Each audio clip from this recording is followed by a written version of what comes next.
Good to see you, Dennis. Great man. Good to hear you, Jimmy. All right. To the magnitude of moments.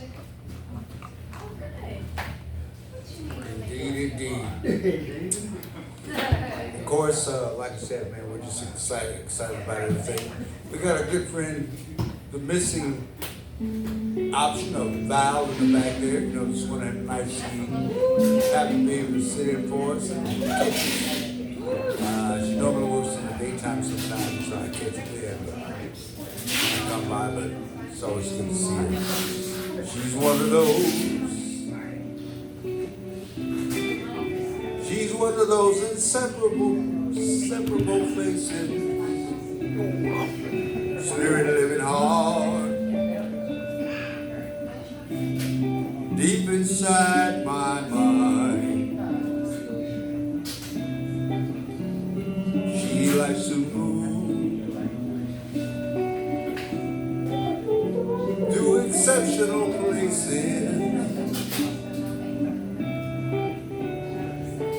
And I feel like she knows me every time. Have mercy. Have mercy. Have mercy.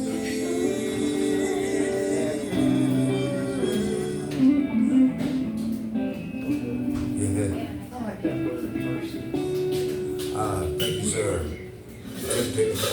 Temptation stuff. Wanted to thank everybody for last night's live stream. It was a great day. Very impressive moments by everyone. And I'm proud to announce that we have close to 300 views. 300. Really? Wow. So if you think it doesn't happen, it happens more than you think. All right? Sometimes you be in the events when you be doing a show and you're live and you don't think that people feel you. But the audience feels you by one fact. Nobody's going nowhere. When you're in a bar, restaurant, and nobody actually is going anywhere, and they're there and you're entertaining, and they stick around, they like it. Nobody got to be dancing, all that good stuff. That's what bar owners look at. You see people come into a bar and sit and get compliments about you. I've done shows and I thought I would like that. The guy comes up, hey man, that was awesome. Like our good friend Mr. Harrison Boffley, keeping everybody in check. And don't forget to throw your email on here too, folks, because we like to contact you for other events. I mean, that's important, you know. It's a good way to connect up with us. So you toss the email to us, makes everything comfortable. So please don't forget to do that. We're gonna get ready to bring in our next starters.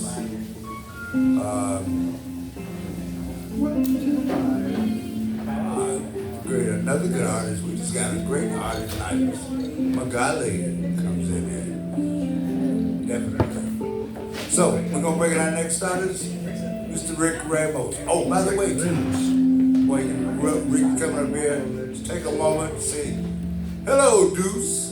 Hello, Deuce. Yes, indeed. He's about 2 weeks away from us, so we're looking forward for the return. The return of the Mac. Return of the Mac. Yeah. That's Somebody make me a bit. Yeah, I know it. I like that song, man. Yeah, I like that song. All right, here's Mr. Rick Ramos.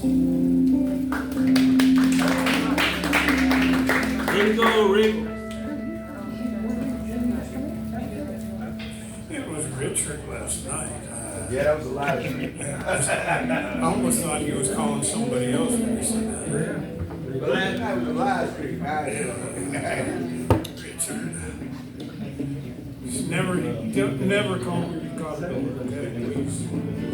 My mom used to call me that, only the tone was not good. I was like, Ricardo! So you knew you were in trouble. Mom usually like to call you by your full name. No, just in Spanish. Richard in Spanish, I'm in trouble. Most of the time I never knew what it was I was in trouble for. But you knew what it was. You just weren't present. No, I was usually pretty innocent of everything. So, shit, you're doubting that? Well, don't. It was the dog that everybody loved. I was a good dog, but she didn't know that. Your guitar okay? Ellie, I love you. I miss you. Can't even begin to think how many times I say that every day. I remember first time I saw that little girl. Could have been, she should have been my daughter. I never had. Not quite 2 years old, with the innocence of life still to come. Child pure and sweet like no other. Baby pure and sweet like no other. Ellie, I love you. I miss you. I can't even begin to think how many times I say that every day. Time passes and an old flame reignites, and with that spark comes a little girl I wish had been mine.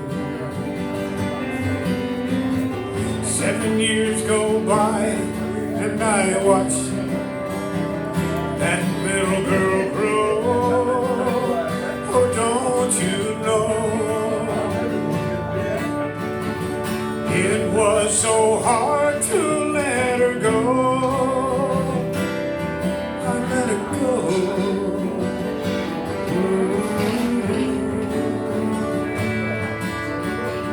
Best thing for her was for me to let her go.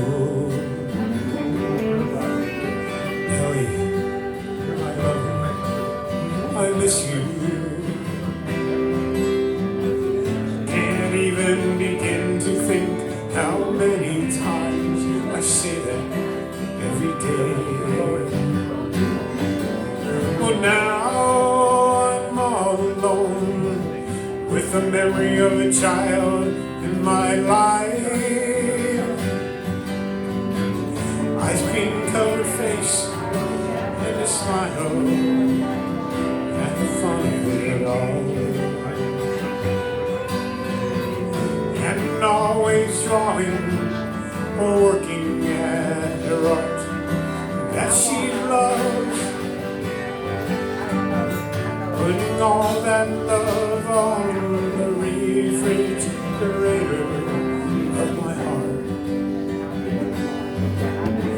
Ellie, I love you. I miss you.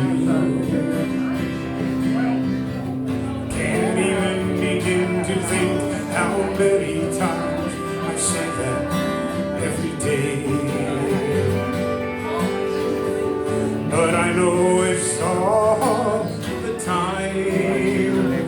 It's all the time. It's all the time. Don't you know I think of you all the time? the time.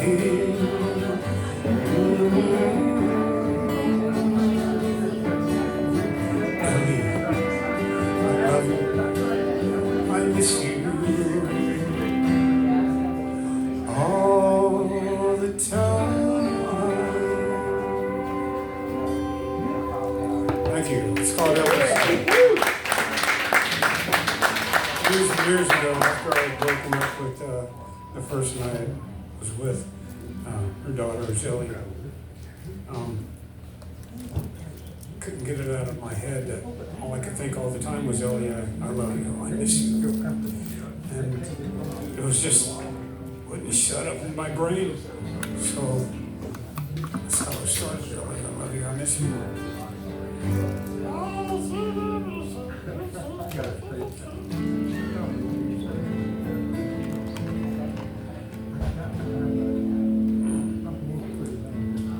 And this is the other one that goes with that kind of story.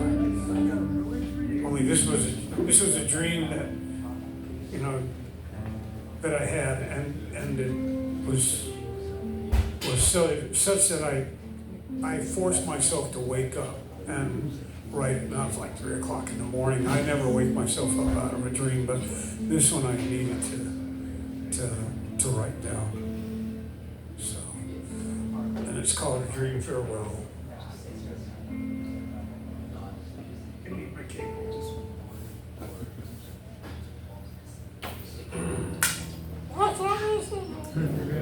It'll be there, just leave it. It'll be there when I'm done. I got a dry throat though. That's a good thing about gravity. Things just stay where they are unless somebody comes by and picks it up.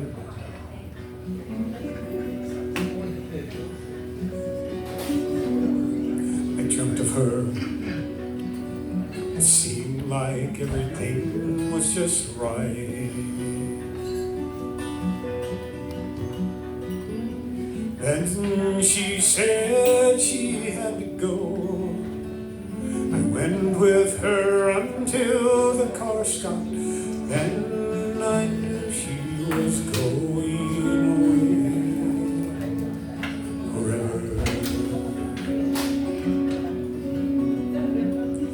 Where was that child I wish was mine? There in the car waiting patiently for her mom to come and take her away. I wanted to say something to make them stay, knock me and go away, go away. But no words came from either of us. She got in her car and she drove away, never looking back.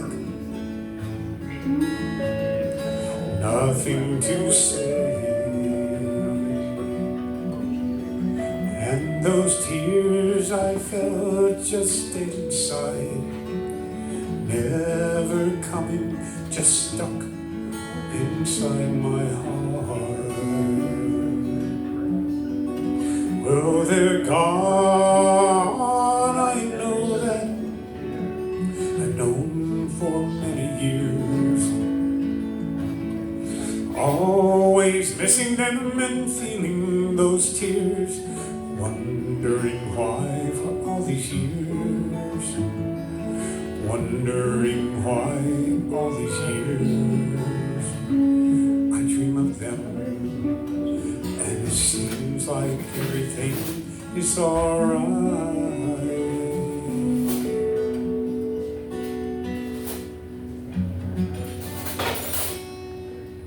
Thank you.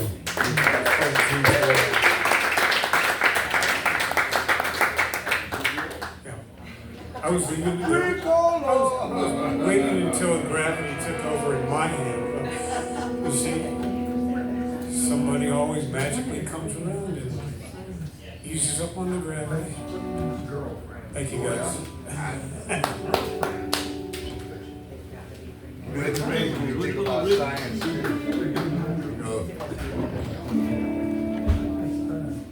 Gravity is a law relativity of the theory. That's interesting, I like that. I walk outside sometimes to hear you guys, your performances as they come through the glass. Gives me an idea also of how strong you are here and everything like that. So it's always fun watching the light shows and all that good stuff. And just let it be what it is. Of course, we want to give, like I said, another shout out to our in-house music of Mr. Harrison Motley.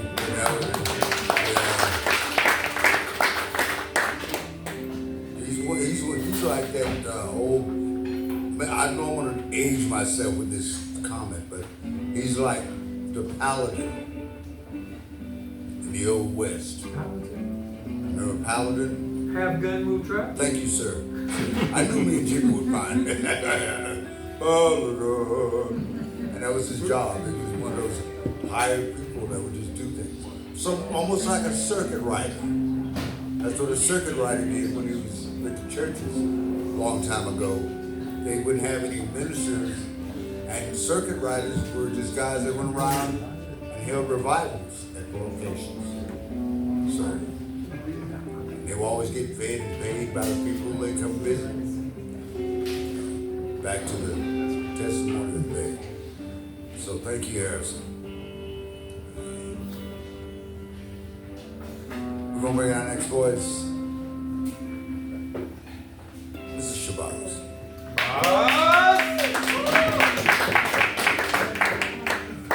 You want something? I appreciate you, brother. Introduction? Harrison, hit him up with something. A little bit on the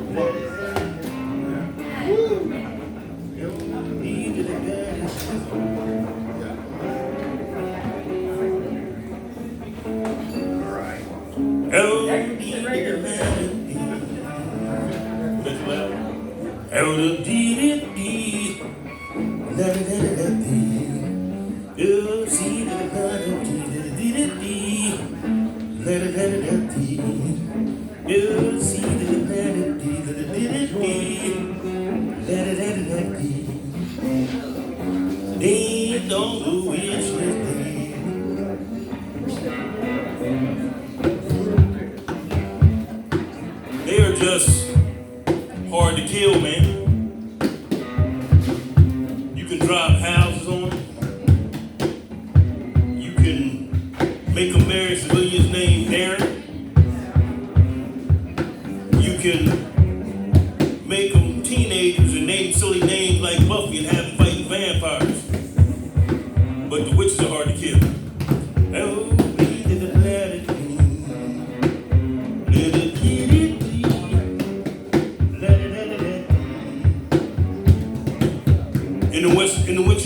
intuition is a witch, man. It'll pull you out of danger, it'll push you in an ambush.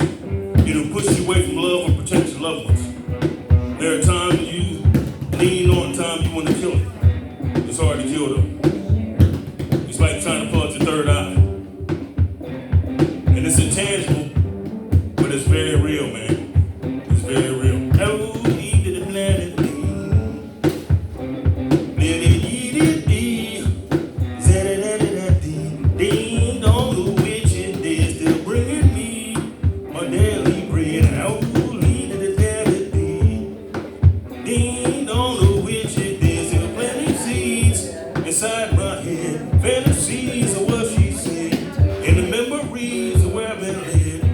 Like the lake of fire that I still tread. I saw those screaming skulls swinging from her dreads in the coffin in the parlor that she used for a bed.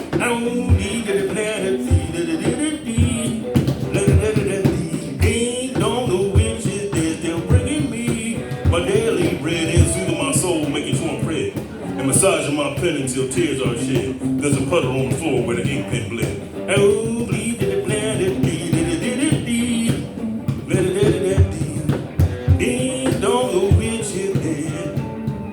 witches and the warlocks and the demons all fled. And the liars and the fibbers left stories they read. They were last seen kicking when the pen and paper went. Wordsmith cuffed because guilty they pled for ripping and rhyming. And paint the town red. I said ripping and rhyming and painting the town red. Oh, bleed to the planet. Now me and the little man and the wise man was in the garage passing the blunt. And the little man looked at me and said, hey man, ain't you trying to be, I thought you were trying to be a righteous man. You in here like us passing the blunt. You a hypocrite. I looked at the wise man and said, I don't want to be a hypocrite. He's the only way you're not going to be a hypocrite is to look like one. I said, what do you mean? So you trying to be righteous for real? I said, yeah. So you got to look like a hypocrite, man. You got to get naked. You got to let them see every bump and bulge and bruise, every mistake. You want to be a hypocrite? You just look like one.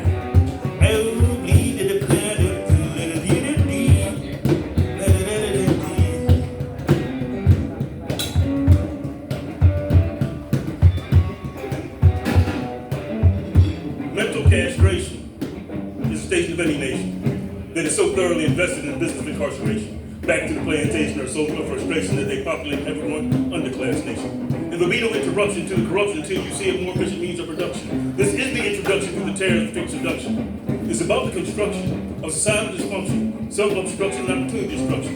It's about to redirect the real context as corporations flex from the prison industrial complex. It's about the sale of chronic economics and the passing of my people with liquor store time. The leaves in the trees pull away from cool breeze because the leaves in the trees know they've had enough. But we turn our heads, we're easily led by something that we're better off ignoring instead. Stuck on stupid chasing lust, no real friends, no one to trust. Skeletons falling out of the closet, we chase ghosts, looking for the next club bull pepper post. Then a pouring out looking for your farewell toast, and laughing behind your back, just another clown roast. In prison, contemplating, path break, overstating, congregating. Man, we gotta break out this joint. No rehabilitation, what's the point? No better life than the end of incarceration, just economic, social, financial stagnation. Man, we're already over here, they don't want us back, they made it clear. Can't find no job, don't have no chance to use this arm to do my dance. Man, I know how it's gonna end. But at least have some laughs with my friends. Thank you.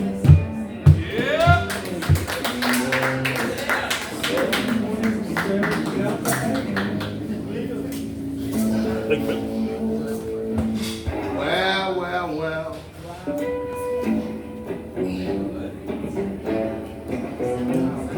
Thank you, sir.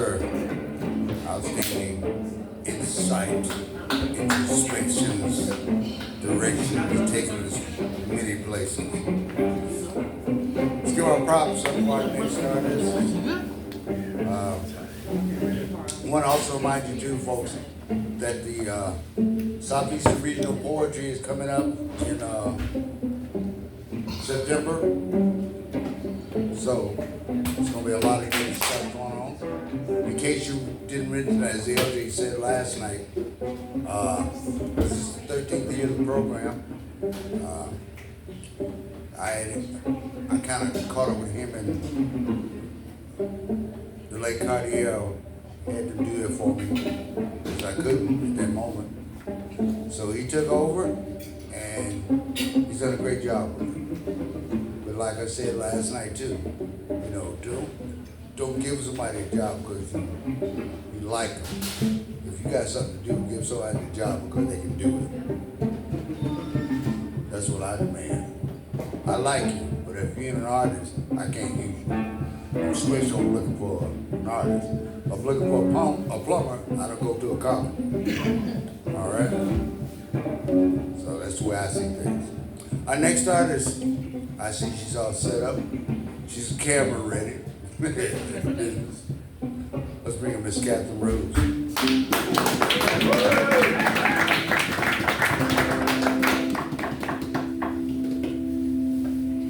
How are y'all doing tonight? Alright, I'm not gonna cry, y'all not gonna cry, okay? That's what we're not gonna do. This is called The Power in My Pen. While I sit here and cry, I know I should be grateful that I've seen all I've seen and I'm still alive. I should be happy, a place to call home, especially after all the years of living on the street alone. Today, though, I can't find it. A reason to keep going, a reason to fight it. I just get so tired fighting so hard, trying to play my hand with all of cards. Then I take all my wins and losses alone while people tell you they're there through my phone. That we're never alone, we're all here for you, but they don't know and I pray they never do. The amount of time I go without so much as a hug, no one catches me when life pulls the rug. The people that brought me into this world made it clear that they didn't care, and I swore I would be different, but those kids I couldn't bear. Now I get up in an empty house and go fight my battles to come back to that same empty house. People come to me, I never go to them. At this point, I don't want to let them in. I let my guard down over and over again. I would literally have to be insane to let someone else in, not and expect a different result. To my own intelligence, it's a whole insult. What happens if I don't? This feeling of always being alone. On the other hand, no one can do me wrong. What happens if I don't know if I can survive it again? At this point, I don't even know where to begin. Either way, I feel like there's no way to win. No one will ever see who I really am. But in reality, though, I know they do. For the most part, they're just confused. In a world full of fake, I choose to be real. It's so rare no one knows how to feel. They leave me there, too good to be true, when I was the only one that gave them the truth. Everyone says you picked the wrong people. I never seek people out, and more than once I was beat under the steeple. So tell me how I was supposed to tell when the demons my light used to make squeal now bend down in my presence and move to my will. No longer brave enough to try and attack, but if you're hiding behind them, now your protection you lack, causing the strongest men to go and hide the second they know I can see inside. Everyone is pulled in by my lore, my mystery drawing them in even more, enamored by the surface because I move like water. The fact that I spit fire turns you on further. Then the mountains and streams start to make you feel humble, and by the time the air flows, you're ready to crumble. Only the bravest get here, and they realize behind the mountains lay oceans of water, and they are struck by fear. The depth is something no one can handle. The strongest man falters, and that's where I'm sacrificed, where I die on the altar. I never fail to rebirth, or rise from the ashes of which I was burned. I carry the lessons I needed to learn. I count my blessings every time. I take my time, bleed my pain into my rhymes. I stand up again and again, and I keep pushing, call it a win. Turn my pain into testimony. It doesn't remove the pain, but it does give it purpose, so at least it's not in vain. As I sit in my car trying to find a reason to walk inside, not even masking the shadow on my side, I make it look like I'm going to give in, but it's not in me to fail, and I'll never get in, especially now that I've seen the power that's in my pen. Thank you.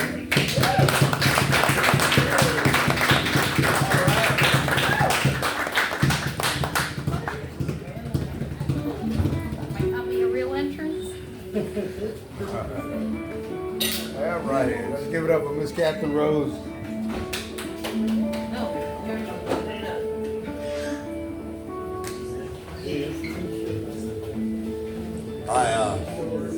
I have to leave some napkins just in case.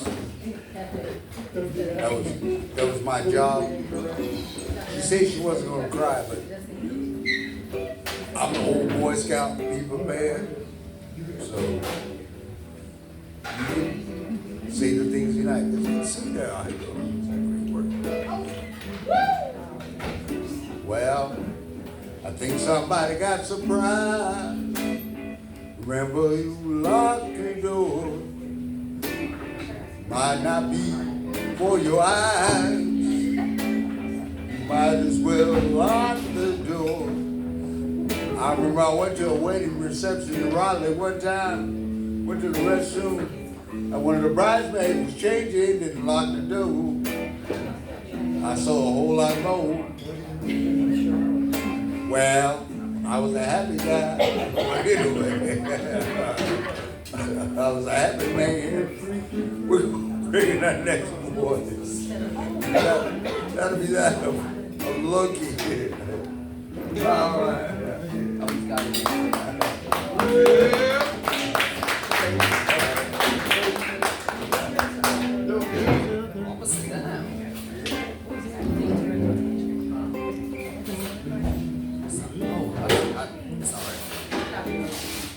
Appreciate it. How y'all doing? How you doing?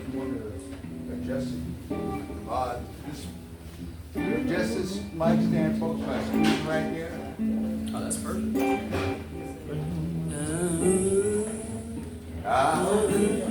All Alright, here we go. Just had to warm up the vocals. This first one is called What's Being Heard. Alright. What is being heard in a relationship? Is it saying what you need and your partner patient? Does spilling tea spark a hot sensation? This been brewing, I'm just now ovulating. Mind racing, checker flags start waving. Discord got atoms separating. There's more, but she taints the translation. Family relations got me replicating situations. P.S. If this is The Last of Us, I'm going to need a PlayStation. Devil lives in the details, so I don't recall. I'm kin to Adam, so are women my downfall? Rip off the Band-Aid, pass the alcohol. Witch Hazel, too passive for this verbal brawl.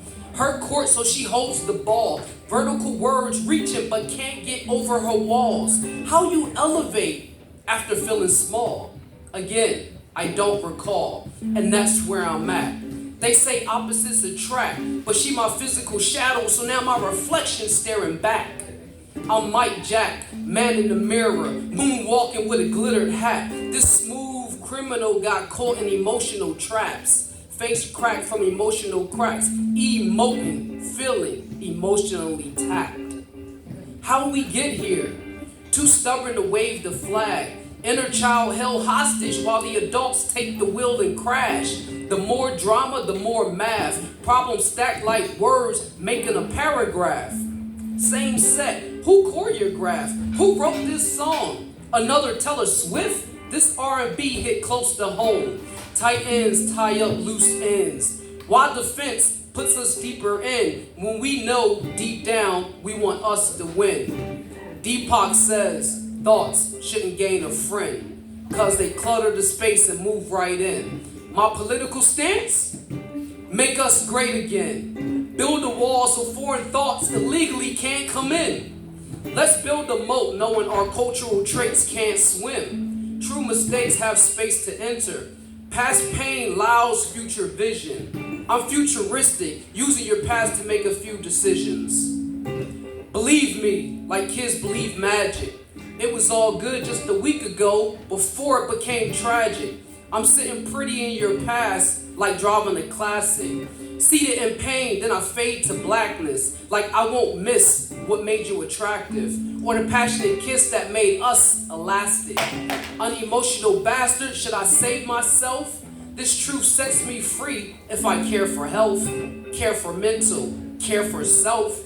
In a fight with my feelings with no ref or belts, feeling defeated and too proud to ask for help.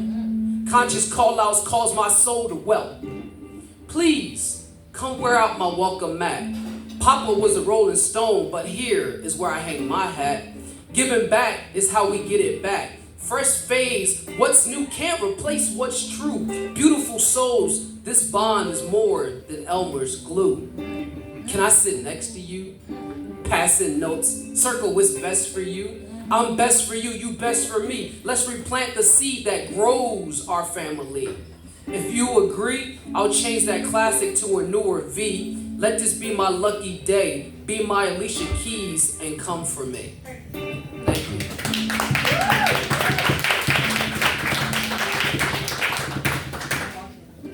All right, this next one is called Paying Attention. Anger from a kid comes from suppression. Every belt lash meant to teach lessons, but it locks up who you are. Isn't that arresting?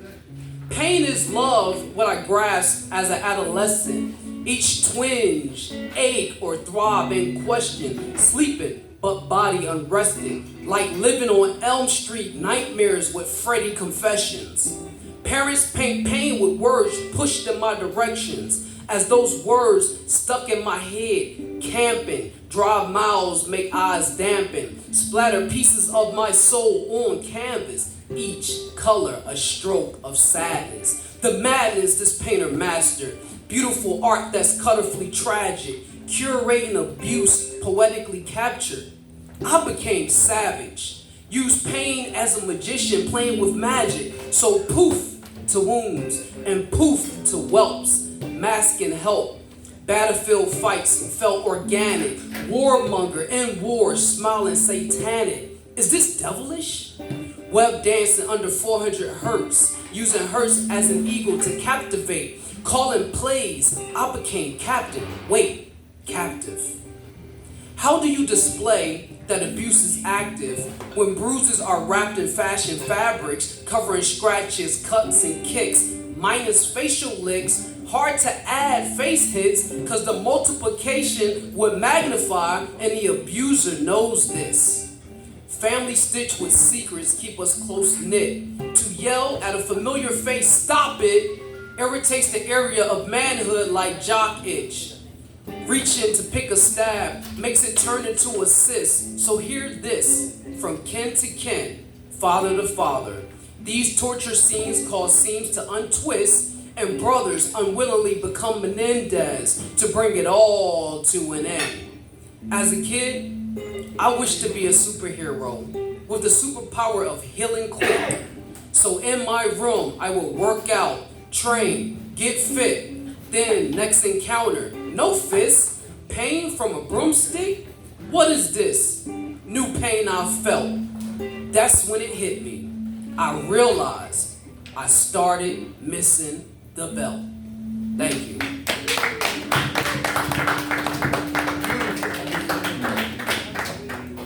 All right.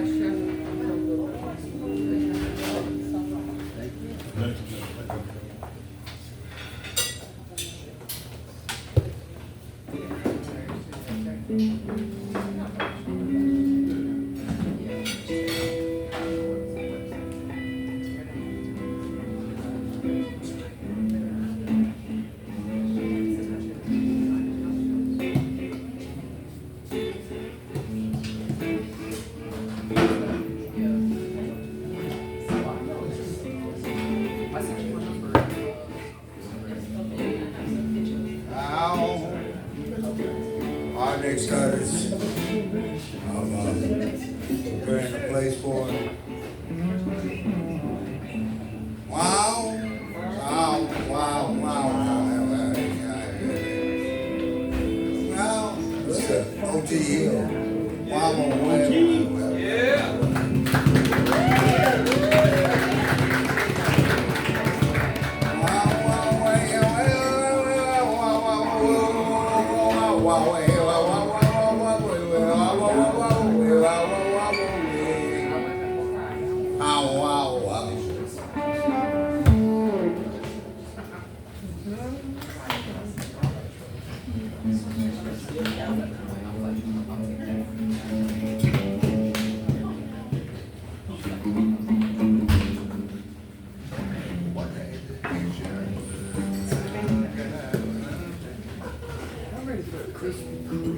Tough one. Tough one.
I went fast.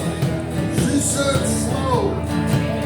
She said stop. I said go. I said yes. She said no.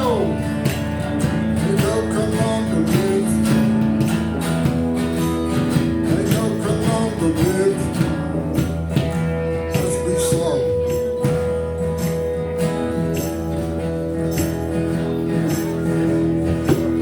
She wanted a spree. I gave her dirt.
I know Jimmy can relate to this one too. Maybe some more. I was listening to that song, made me think about Steve's Tower in the Sky. Oh yeah, remember that? That used to be with the right there on the where Martin Luther King is right now, the bridge on Gillespie Street. Used to be the fairgrounds. And back when I was younger, the AM radio WFLB would have their Friday weekend rock and roll bash. And what they had was a restaurant at a tower. And the guy would be broadcasting rock and roll music from the tower on Friday nights. It's called Steve's Tower in the Sky. Yeah. I remember it too. Yeah, I do too. That was when I decided to go to FM and listen to WQDR. Anyway, I'm here to bring another artist. She's awesome. While she's here, we're going to take advantage of her and let her speak on rock. Bring her Miss August.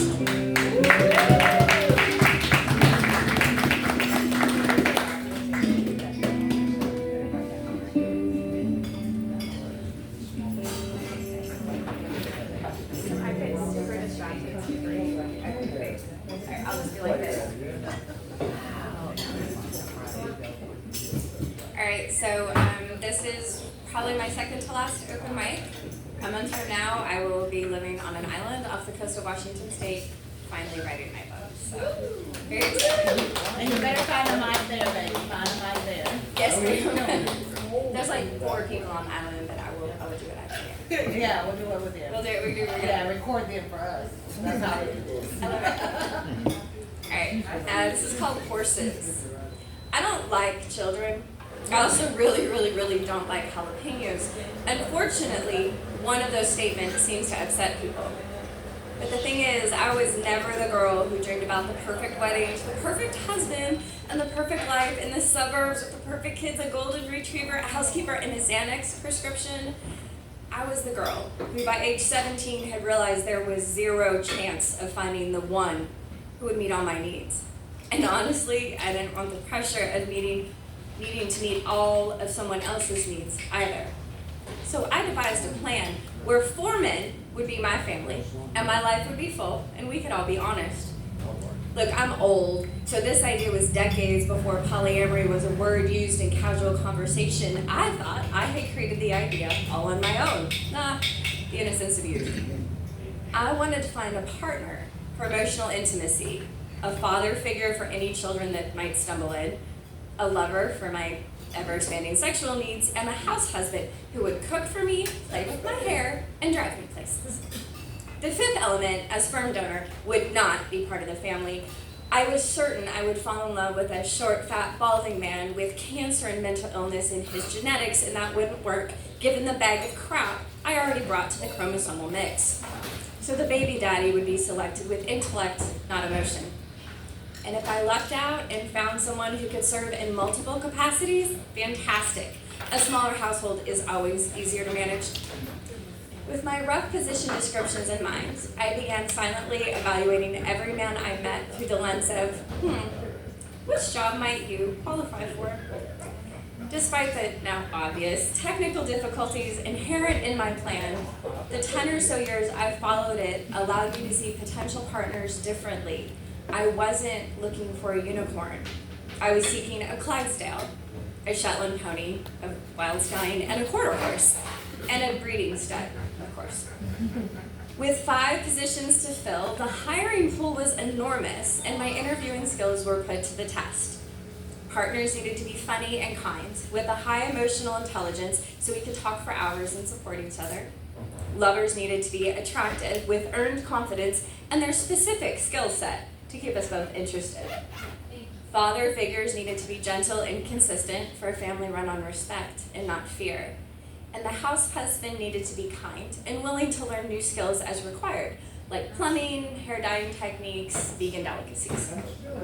And the stud, well, he needed intelligence, height, and an ability to tan, See, my whole family is shrinking and we're almost translucent, and we needed a hard reset before we were forced back under the rocks we came from 10,000 years ago. A family history of long disease-free living was also a prereq. Some positions proved easier to fill than others. Potential lovers were plentiful, though usually underqualified. Men that seemed like good partners balked at the idea of sharing.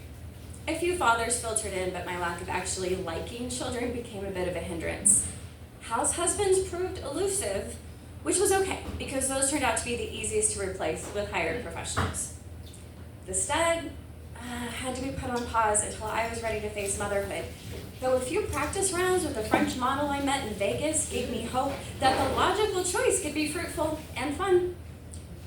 And then he walked in, wearing a Venetian carnival mask obviously bought in Venice, and an hour later I was on his lap in love, convinced I had found a unicorn.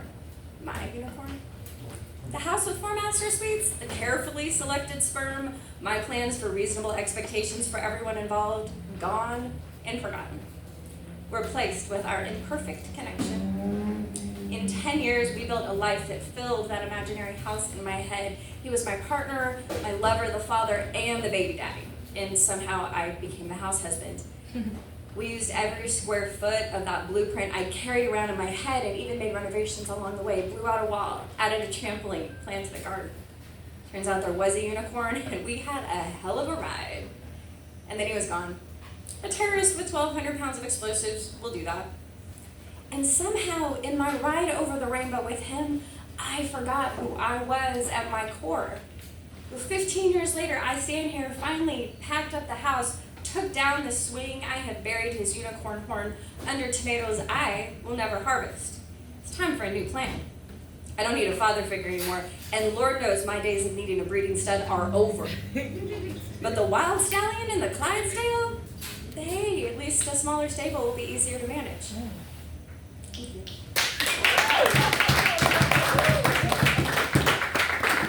It is my incredible pleasure to now introduce Josh, who will be playing a new and slightly edgy song. So in the immortal words of Elle King, if you don't want to hear a filthy song, get the fuck out, please.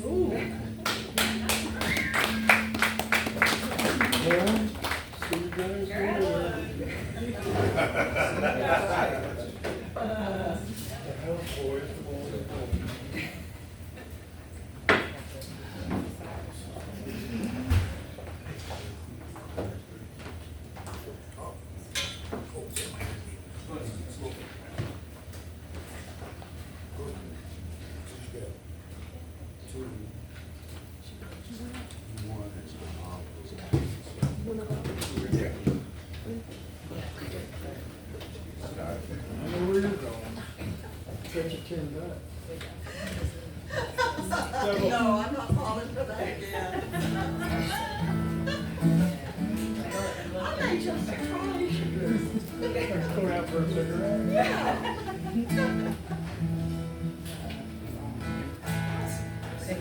Yep, $10.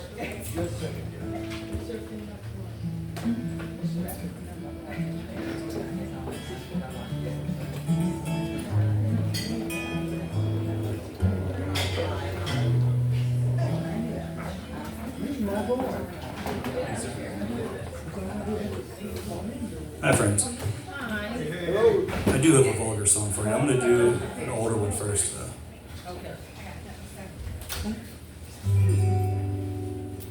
This is called Gonna Be Gone.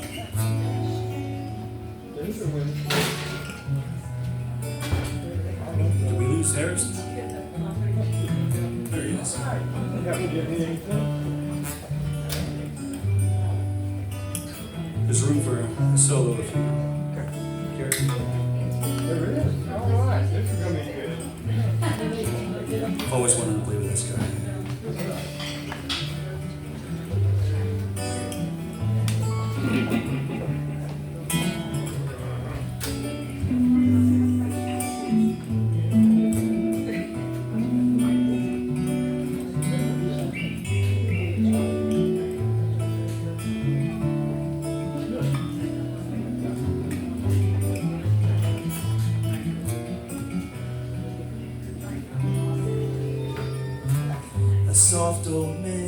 and brown argyle was in my way in the dairy aisle.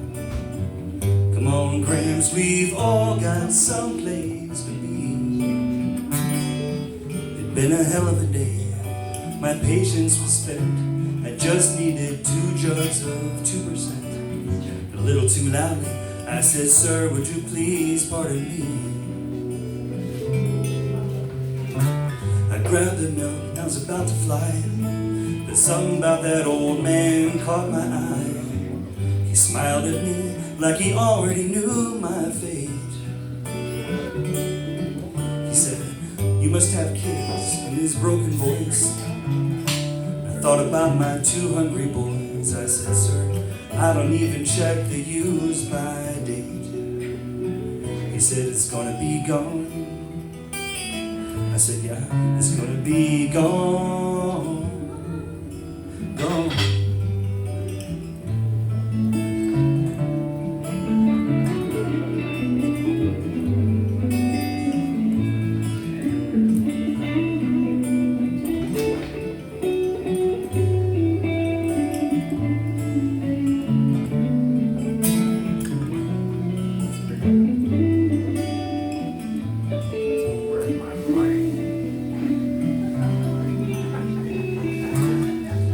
I don't see my boys much anymore. One's on the West Coast and one's off to war. Their mother passed years ago, and soon I'll go on to meet her. But it's Sunday now, so I'll drive into town, put on my sweater, argyle and brown, pick up some things at Harris Teeter. I move slowly, try not to get in the way. Nobody knows the best part of my day is watching the children and all the smiles that adorn them. The poor ragged parents so rarely can see how utterly beautiful this time can be. And they won't listen to me, but sometimes I wish I could warn them. It's gonna be gone. It's gonna be gone. It's gonna be gone. It's gonna be.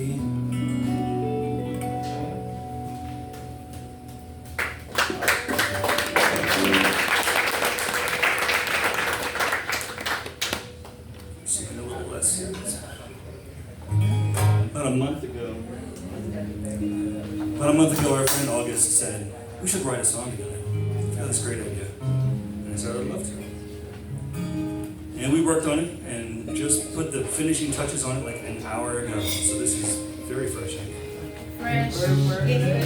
Fresh alert. Drip, drip, splash. Fresh alert.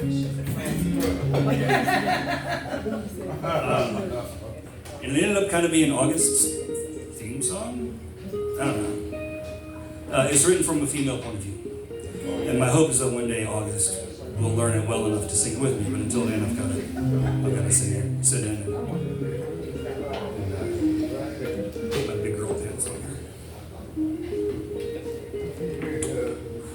All right.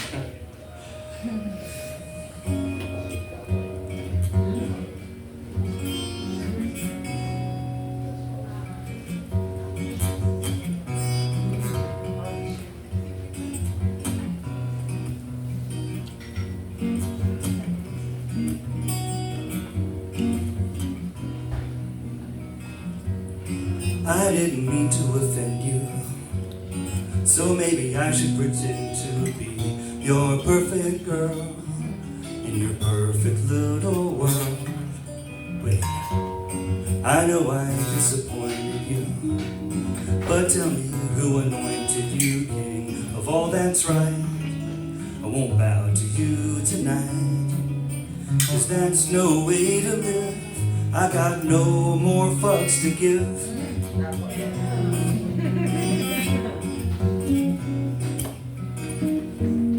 I used to follow where you left. I gave a fuck when you said to drop a couple pounds. Turn my frown upside down. Who says that? You wanted me to look modest, and yet to still be the hottest girlfriend in the crowd. I tried till my fucks ran out. Now this is how I live. I got no more fucks to give.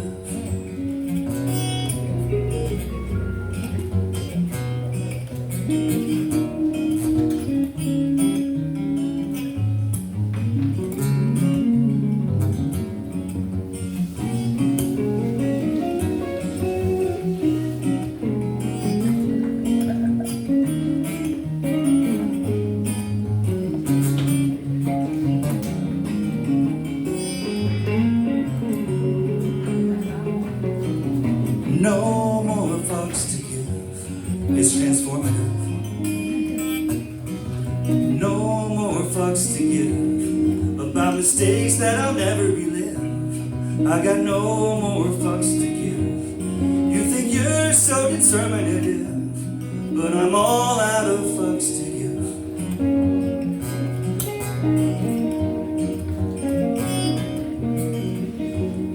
I think I'm done with dating. It's too much fun just hating on all the boys in town. They'll only let me down. But here comes a brand new hottie. I wonder whether or not he would like to give a fuck. I think I'll try my luck. I've got one life to live, and at least one more fuck to give.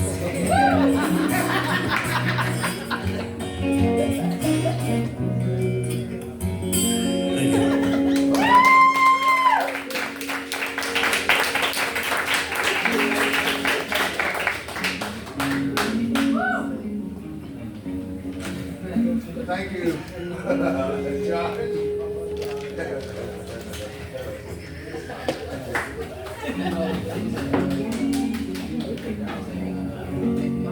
Well, that song kind of reminds me of a CeeLo Green.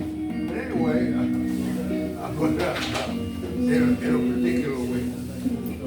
That's something we always put this on. But I've been in the 1950s for a bossa nova ground. Like Gilberto Gil. We're gonna bring our next artist. That'll be Mississippi Ed Hibbett. Young Dead, Simon Dead. Young Dead.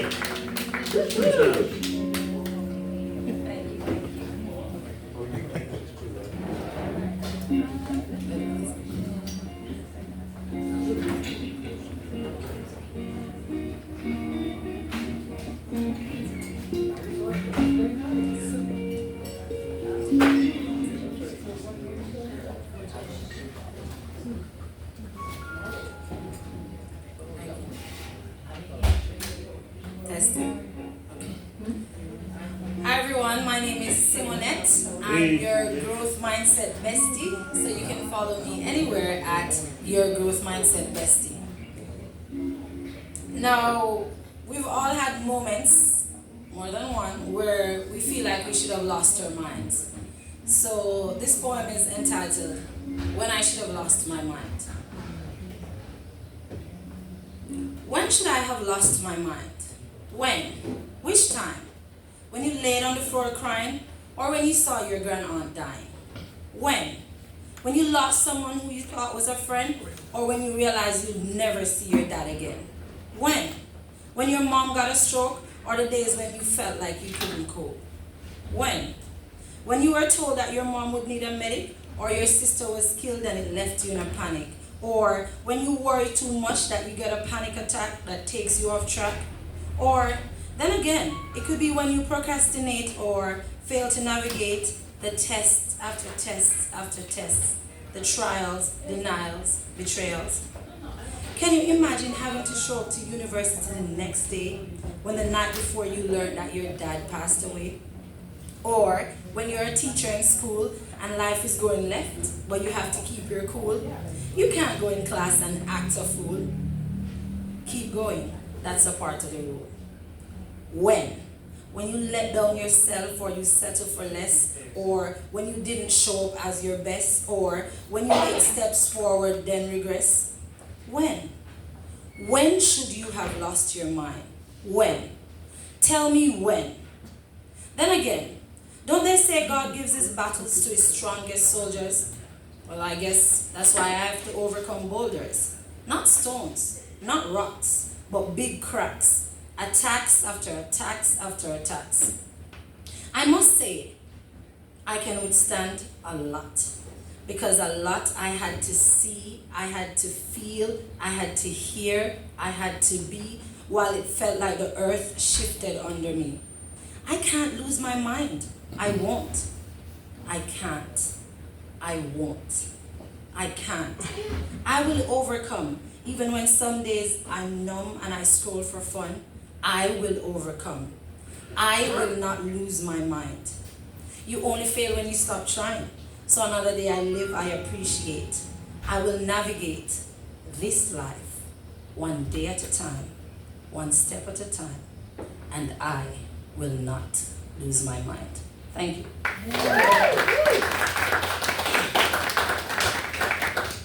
So now I'm gonna follow that one with I'm Enough.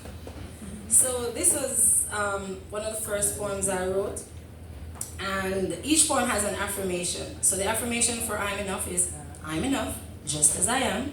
I honor my journey, embrace my imperfections, and trust that who I am is worthy of love, joy, and success. I am enough. I'm in no competition with anyone else. Every day I try to become a better version of myself. I am special. I am unique. I have a voice, and so I will speak. I am the greatest. I'm the greatest, and I will always strive to do my best.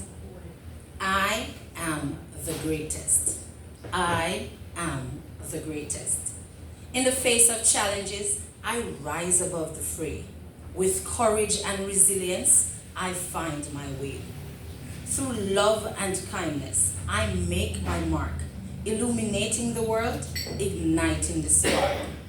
I'm a beacon of hope, shining bright and true. In every moment, I am renewed. I am enough, a masterpiece in progress. With each step forward, I find my success. I'm the architect of my own story, building my future with grace and glory. I embrace my journey with all its highs and its lows. I'm going to tell you I'm enough in all the languages I know. In English, I am enough. In Espanol, yo soy suficiente. But as we say in the Jamaican patois, me enough. And so I stand, unwavering and proud, declaring my worth with strength out loud. I am enough in every single way. Today and forever, come what may, I am enough. And as the pastor would say, everybody say, I am enough. Thank you. All right.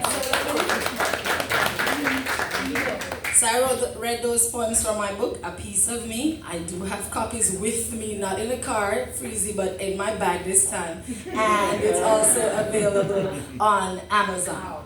So that's the poetry book. And I do have a kids book, which is the first book I wrote in memory of my dad. And you will see Alex on his journey on Growth Island, where he's trying to become a better version of himself.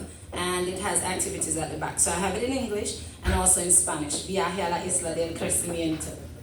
Now, I always say big deal energy, always. And I'm going to ask you to do something for me quickly. So I need everybody to say big deal energy, always. After three, uno, sorry, that's better. 1, 2, 3. Big deal energy always. Yes, so because we're going to have big deal energy always, I made these journals. So you can go ahead and write your big deal energy ideas. I have it in blue.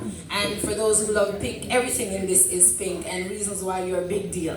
And this one is a journal paying tribute to where I'm from, Jamaica, and it says, me I go try, I'm not give up, which means I'm gonna try and I'm not giving up. And finally, I have a growth mindset prayer journal, which is with pre-written prayers and spaces for you to write your own. So I have the copies with me today, and they're also available on Amazon. So thank you for listening and thank you for your time.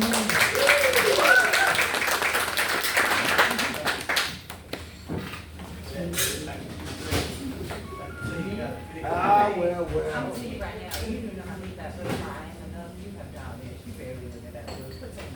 Thank you, Sir Manette.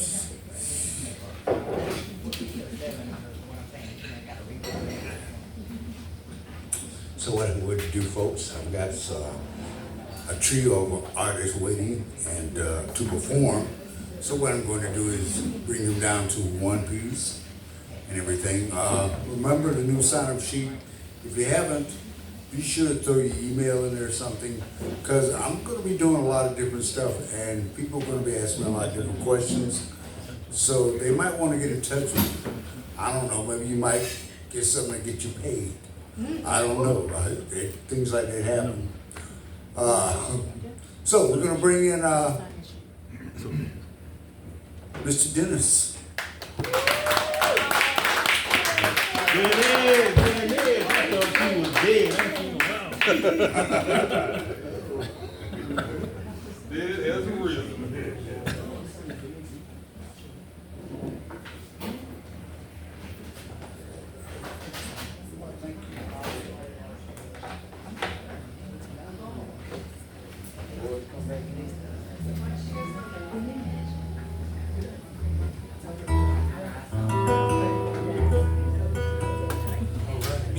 Me. All right. Man, oh man. Tonight is awesome. Everybody was great. I just had to give a quick shout out to my boy Josh. Golly. Josh is a monster. He got a potty mouth. I like that potty mouth song. That joint was incredible.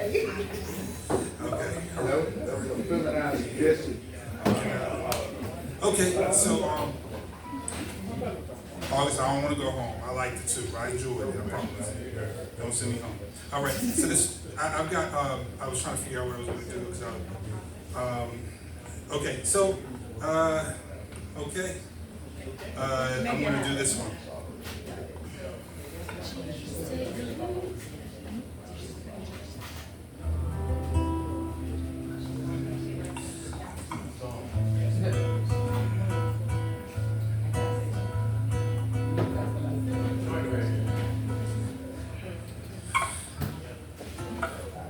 Okay. Nope. I'm doing this one.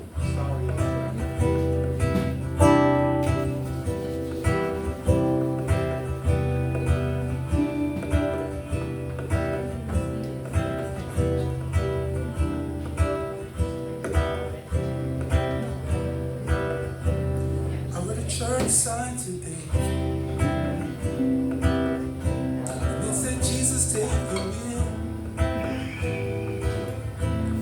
I've seen this before, 2 or 3 times or more. Still want to see how it fits. And I heard somebody say that he's always listening.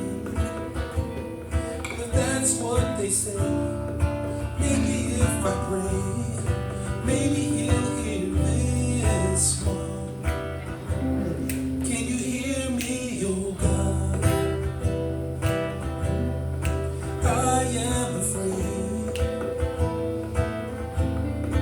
Lost and confused, which way do I choose? Is it me you should say? Please hear me, oh God. This world's so confusing. Help me to see the way that you see, so that it's you that I'm choosing. That wherever you lead, that's where I'll follow. Wherever that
ask for today.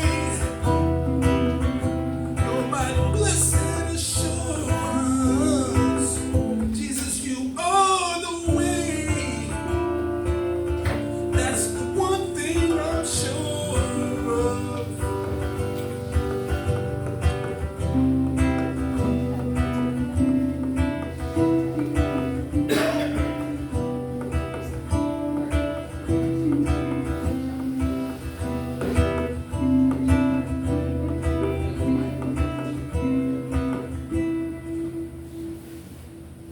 Thank you.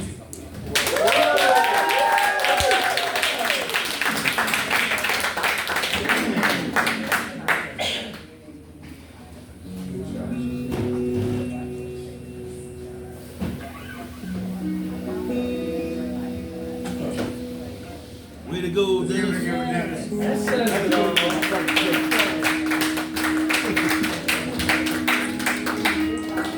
I'm getting ready to bring our next artist, but before I do, I want to also mention, I want to give props to another good friend of ours, Mr. Tim Weaver, for donating this wonderful microphone. Because it is one where you don't have to be direct. You don't have to overpower.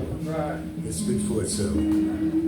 So that's why you guys are sounding so different. You don't have to learning to work a microphone is a beautiful thing. Watch the professionals do it. They can work one nicely. Let's bring in our next voice, Freezy the Barber.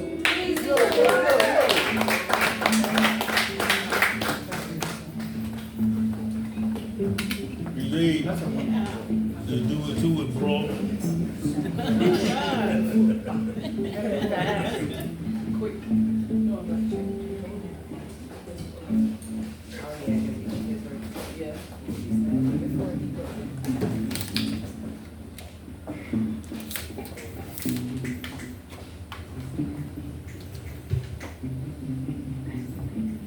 Good evening.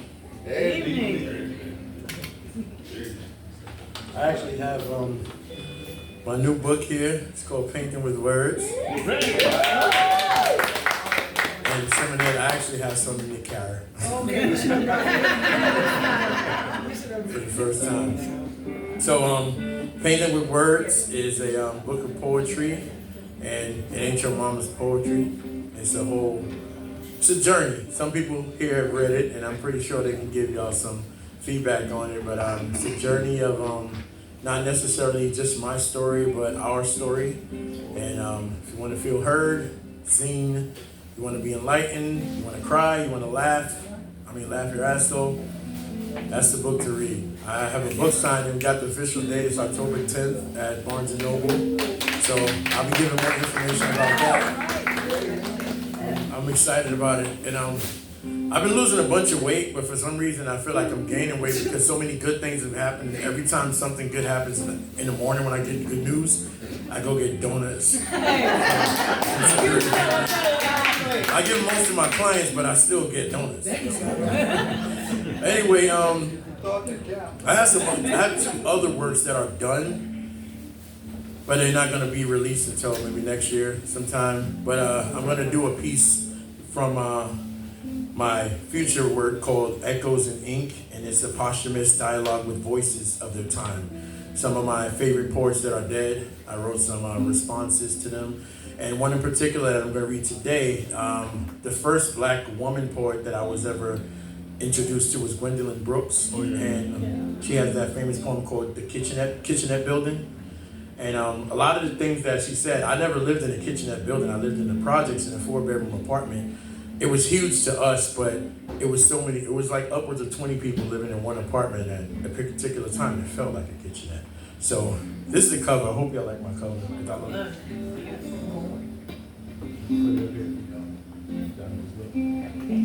And this one is called It Felt Like a Kitchenette. And it's about my life growing up in the projects and the sights and sounds that just created the art and the artistry that I possess now. On the 5th floor, the authentic aroma of Puerto Rican rice carried through the elevator cracks. Arroz con gandules sang in steam, pernil's skin snapping like vinyl under the needle. We were dozens in a 4-bedroom apartment, but it felt like a kitchenette. Bunk beds spilling into corners, the whole house swollen with family. Lulu's World was across the park on Boston Road, where my sisters made do in real kitchenettes. Her bunk bed pressed against a wall across from the stove, her laughter rising with frying pans and radio static. That was their backdrop before the epidemic scattered us, sending nieces and nephews into our crowded home. Jackie Bika knocking with pots heavy as rent, beans thick with potatoes feeding us when the world shrank tight, and smoke lingered in the hallways, weed through our keyholes, crack vials clinking in the stairwells, transactions on corners we walked past. Yet, even then, imagination answered the door before trouble. Baseball bats for swords, microphones and broom handles, and our dreams too wide for any hallway. 16 stories, 16 stops. We lived halfway on the 8th, the elevator cable pulling us up and down through a vertical world tour of cultures. One stop Puerto Rican, another Caribbean, another the heavy perfume of collard greens, cornbread, and macaroni and cheese baked golden on a Sunday afternoon. At the very top on the 16th floor, Miss Tapp stacked her plates with collard greens and cornbread, while on the other end, Beverly Wilder's mac and cheese could make the whole hallway jealous. Down the hall from us at 8C, Miss Lorraine Russ baked butter pound cakes, called me her cake man, teaching me salt and butter's secret like a gospel hymn, handing me a family recipe as if she were passing a torch. And above us, Aunt Lois made her chocolate cake, always saving me a slice, always heating me a plate of mac and cheese like I was her only son, watching me eat as if that was a blessing. One floor down lived Denise, Aunt Nisi, the original black sister, crowned wide as a halo, a perfect afro when afros were mocked. They jeered, "Afro!" down the walkway, hummed Jackson 5 songs like taunts, but she kept striding, unbothered, her skin glowing, chocolate, her necklaces clinking Africa in wood and leather, red, black, and green burning against her chest. She was preserving a culture others would later call Afrocentric fashion, but for her, it was never fashion. It was faith, it was family. It was saying we belong to something older, something greater, and I refused to hide it.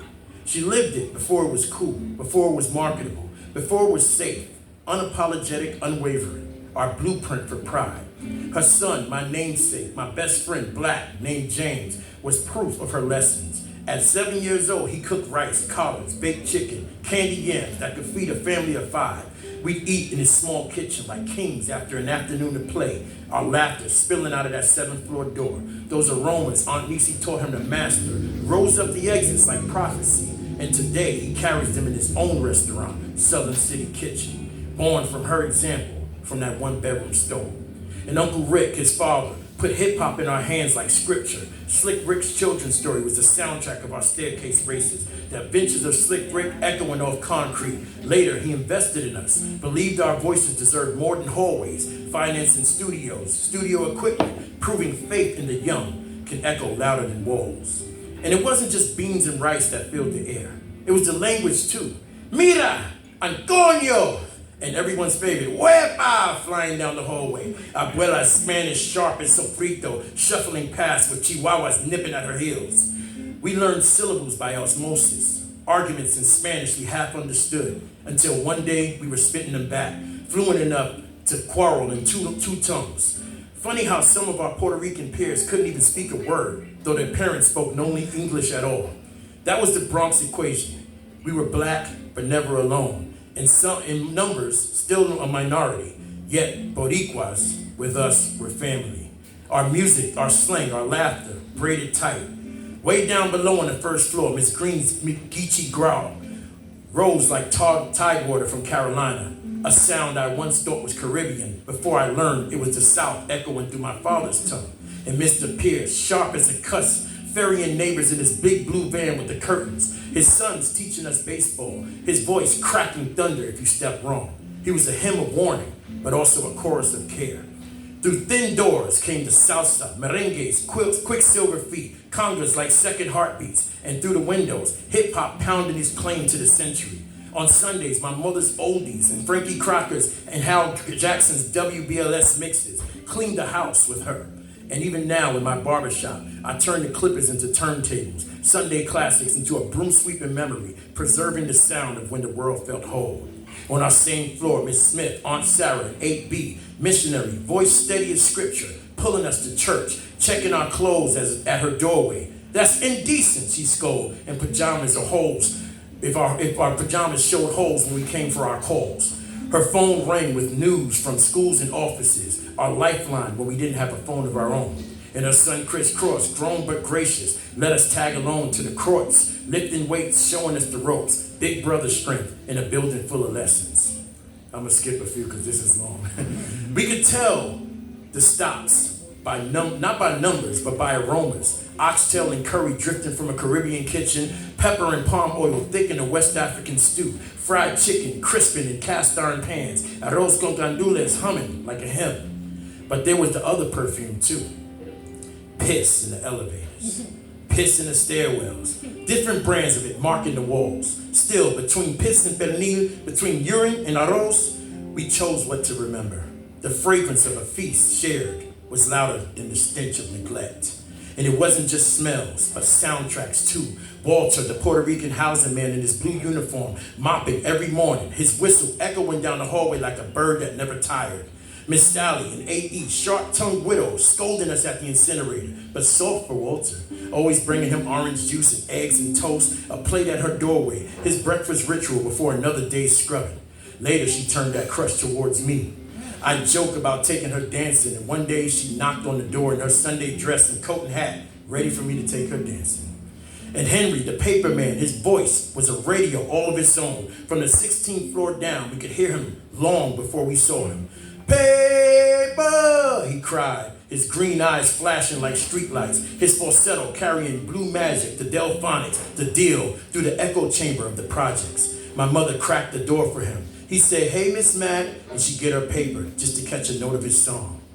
George, the husky maintenance man, keys clinking against his thighs, a rhythm in his walk matched our play. Ching-ching-a-ling, our own percussion section in the daily score of the building. These were the symphonies of survival, cake and collard greens, cigarettes and hymnals, whistles and keys, sermons and songs, aromas braided into the walls. The projects could bruise you, but they also composed you, gave you taste, rhythm, and memory enough to last a lifetime. You asked Miss Brooks if a dream could rise through onion fumes, through rent-heavy pots and crowded rooms. I answered from the 8th floor, yes, it rose. It rose on arroz con gandules steam, on gospel notes, on whistles in the hall, on papermen singing soul songs at dawn. Imagination carried us higher than 16 stops, proof that your question was prophecy, and we are the children of his answer. Thank you.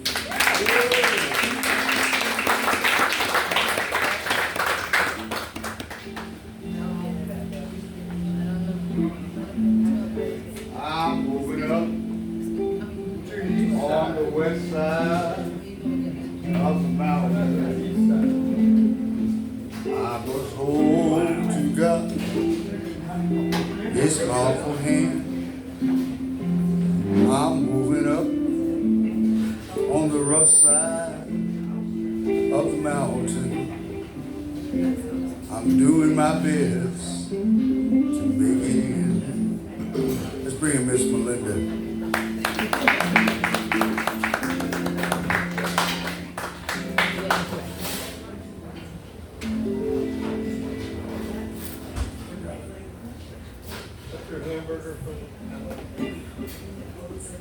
Hey everyone. My name is Melinda. And remember back in the day, 80s and 90s, when you met someone, you courted, right? You get on the phone, you talk for hours and hours, get to know each other. But today so much has changed. You just text, maybe in a month or two, you're together, you're in love, but today, they don't know what it's like to truly immerse in conversation, where man could seduce you just with the words of his tongue. I miss them days. I call this the gift of gab.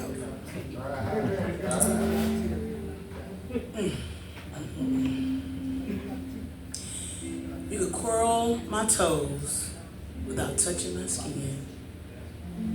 Make my head do laps, let my mind spin again. We talked for hours, no clock in sight, just riding your words deep into the night. You knew what to say, you knew when to say it, slipping through my walls like you came through to stay it. Every line you spoke with a spark, a flame, no sweet nothings. Nah, just called my name.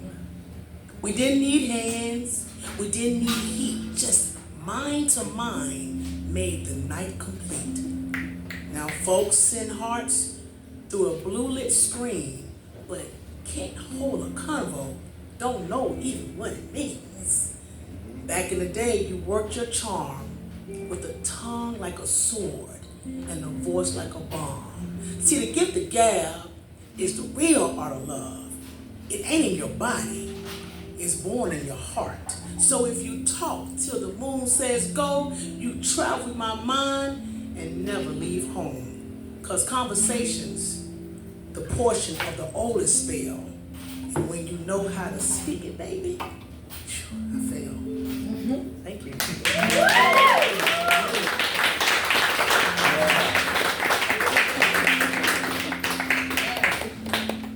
You know, one of my favorite scenes in a movie was, I think it was Waiting to Exhale. And Wesley and the lady had gotten together and met at the bar. Both of them married. And they had this in-depth conversation. It just took all the time. And as it went along, they ended up being back in the hotel room. The scene showed their two heads in the bed lying together. As the camera started fading away, you saw that they were just lying there, clothes on, embracing. I like moments like that. You don't always have to be the You know what I'm saying? Sometimes you just want to hold on. Just want to feel it. Embrace it. That can be enough. Like she said, you know, back in the day, brother, you knew every important female phone number in your mind. I mean, in your mind, bro. You know, some guys have so many. When they call, you wouldn't show them the voice. You can call them by name and say, "Hey, yeah, baby, $10," so that they could just make a mistake and let you know who it is. Yeah, used to be silver-tongued devils. Oh yeah. Yeah, they used to be. Nowadays, I find, like she said, you text me a long message, it better be business. Because if it's personal, I won't understand you. I don't know where your emotions at. It's not, you know, that's not real. Call me. Call me. I got an answering service. Call me. If you got a problem, call me. Talk to me. Then we'll know how we feel at the end of the road. I want to thank all you folks for making everything so wonderful for us. We say these things a lot because life is unpredictable. We never know when the next step will be your last. Show some love, show some respect. So the last thought you may have may be just love and respect. And we don't just say goodbye, we just, I'll see you down the road. All right. Thanks a lot to Jessie in her kitchen back there.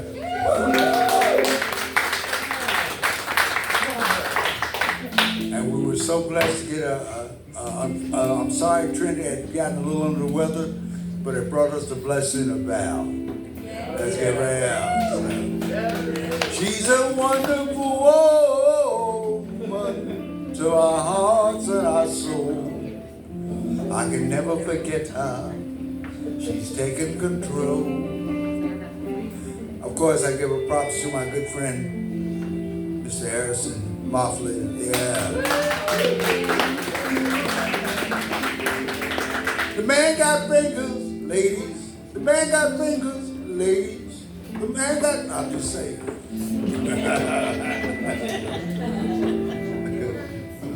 They used to tell me when I played basketball, I had great hands. I know. All right. Good to see you, Magali. Glad to stop by. One of the best artists in town right there. You can check out her all the time. Yes.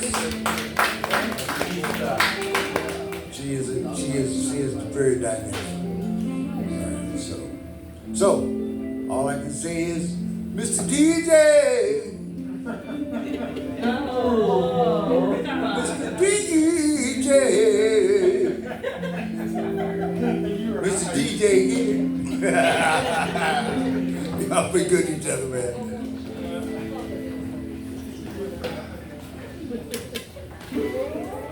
Yeah, fingers. This is different speaker. Yes, I did. Isn't it different speaker? It is different than the other speaker.